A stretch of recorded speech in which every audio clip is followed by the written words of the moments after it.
So good afternoon to everybody. I'm going to touch upon the cybersecurity from the P&I angle.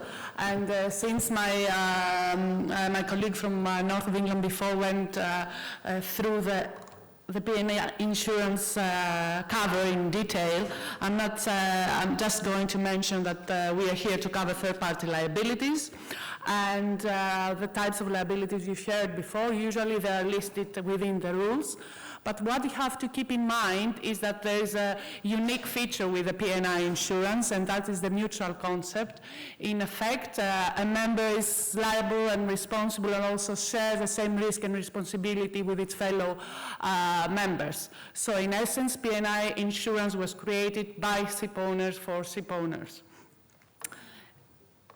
Nevertheless, since the inception of P&I insurance, the operations of the vessel have changed a lot, and these days we've heard in the other panels how complicated and how sophisticated the operation of the vessels have become, and we are very close to the future of the autonomous vessels. So the obvious observation is that the maritime industry depends a lot on digitalization and IT technologies in order to improve efficiency and reliability.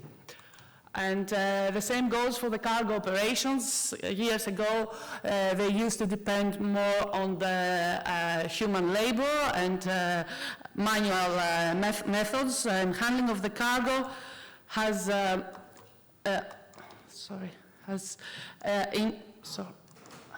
increasingly now relating more and depending on digitalizations.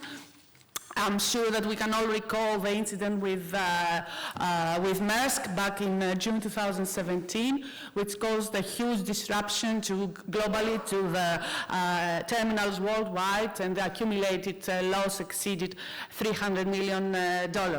So that makes us realize the increased threat of hacking and sabotage.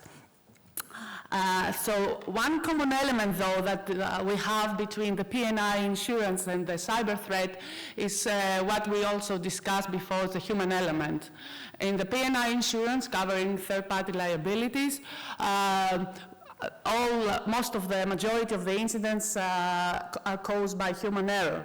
Therefore, all P&I clubs have developed robust loss prevention departments in order to show awareness and share knowledge and train all the parties involved of how to best prevent such incidents from happening.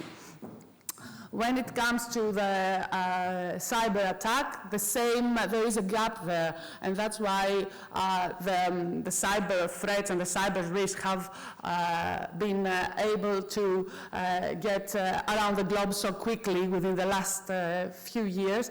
There is a small gap of human awareness, which is necessary in order to be able to prevent the spread of cyber threat.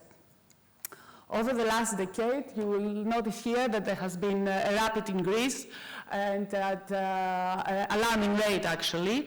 Thankfully, within the last couple of years, that rate has been more stable, showing that generally there is awareness in the shipping market, but nevertheless, the maritime community has a growing concern about the cyber risks.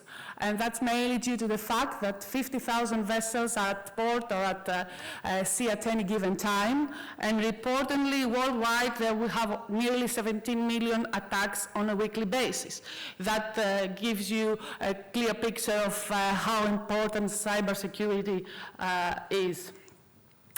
Also, another problem is the crew members' awareness. There was a survey report carried out in 2018, which revealed that close to 47% of the seafarers that were questioned had advised that they had sailed on a vessel that had been the target of a cyber attack. And regretfully, only 15% of those seafarers have received any basic form of cybersecurity training. And that training was only provided to them by the manning agents before they went on to join a vessel. And that means that that training was not specific either to the company or to the specific ship that they are going to join. So there is the immediate need to get measures to prevent cyber risks from incurring, and that will happen through preventive steps. Obviously, prevention is much better than a cure. We have to adopt a holistic approach and make sure that sufficient training and education, but on a specific basis.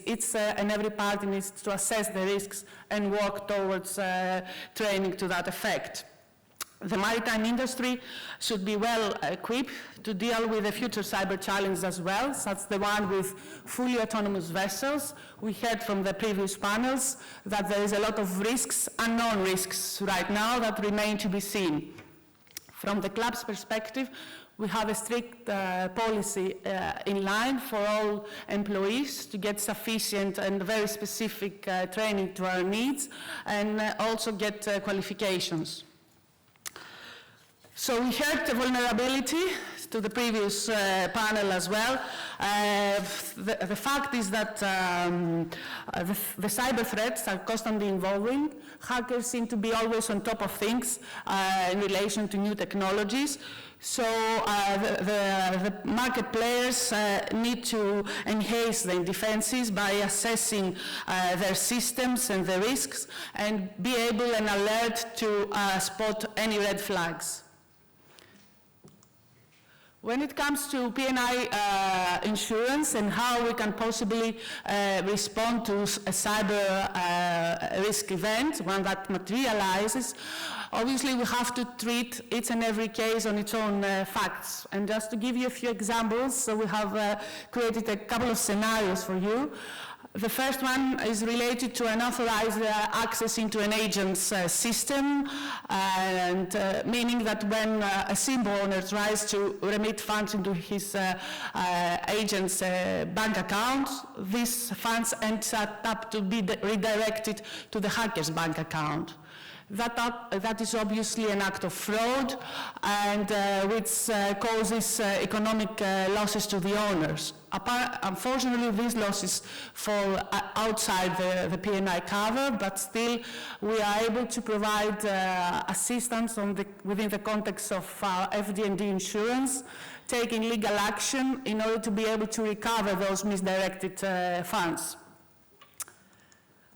Another possible scenario is where the malware is by accident installed to the vessel's navigation system by a seafarer, for example, with the use of infected USB stick, which could potentially create problem with the navigation system of the vessel, and then ending up to a major casualty, such as a collision or an injury.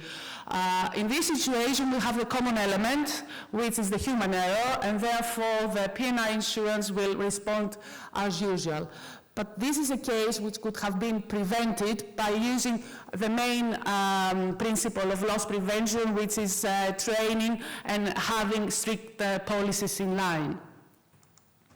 The last one has to do with a virus which can be planted by seafarer's mistake and cause an engine failure.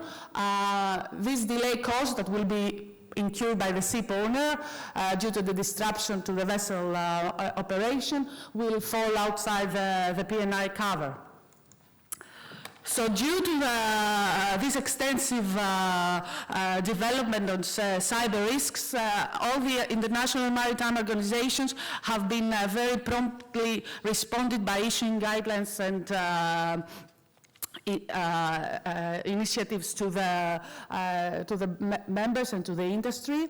We have IMO, who predominantly issued the guidelines on maritime cyber risk management, and also has adopted a resolution in June 2017, prompting all the administrations to ensure that the cyber risks are properly addressed within the safety management system, giving a deadline not later than 1st of January 2021, with the adverse effect that if a vessel has not complied by that day, it runs the risk of detention. Equally, BIMCO has also responded and issued guidelines on cybersecurity on board ships with assistance of other and support of other international organizations. And the aim there is to provide the basic guidelines by a diagram in order for the companies to define the personnel rules, develop contingency plans in order to assess the assets that are at risk, and also be able to detect a cyber event in a timely manner. What is also important is to develop a plan in order to provide resilience and to restore the systems as soon as those have been attacked. And at last but not least, it's very important to prevent reoccurrence. Within the club, we very much support all these guidelines. We have issued alerts and reminders to our members, and we are always at their disposal in case we can provide additional clarifications.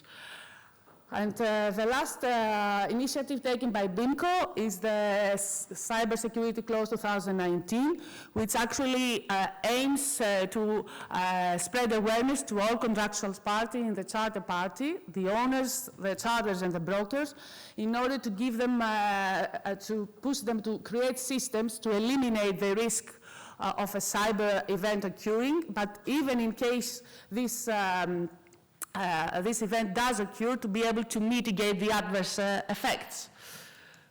So the takeaways from this presentation, I would say, is that you have to reconsider, assess your risks, and focus on any insurance gaps which you need to fill in.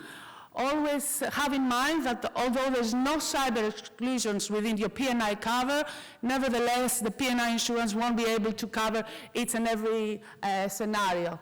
And the way forward is to create training and education across the whole company in order to ensure a strong and robust cyber environment for your company. Thank you very much.